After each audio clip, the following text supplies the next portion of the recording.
শাকিবের সাথে কাজ করে ভীষণ ভালো লেগেছে। ভালো ভালো অভিনেতা, সবাই জানে যে he is a superstar Dhallywood. Now এবার থেকে আমাদের টলিউডের সুপারস্টার হতে চলেছে শাকিব খান।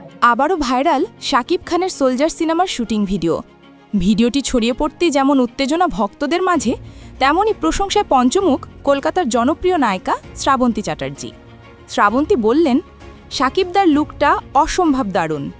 আরও বললেন, ওর অ্যাটিটিউড, ওর উপস্থিতি সব কিছু মিলিয়ে ওর মধ্যে একটা স্টারডম আমি সবসময় দেখি। এমন মন্তব্যে উচ্ছ্বাস শাকিব ভক্তদের। বাংলাদেশ ভারত দুই জায়গাতেই শাকিবের জন্য গর্বের ঢেউ। সোলজার নিয়ে এখন সবার আলোচনার ঝড়। প্রতিদিন নতুন ভিডিও, নতুন চমক। শাকিব খানের অ্যাকশন লুক যেন চোখ সরানোই কঠিন। ভক্তদের একটাই কথা, বক্স অফিসে ঝড় তুলতেই আসছে সোলজার। সবাই জানে যে he is a superstar Dhallywood. Now এবার থেকে আমাদের টলিউডের সুপারস্টার হতে চলেছে শাকিব খান।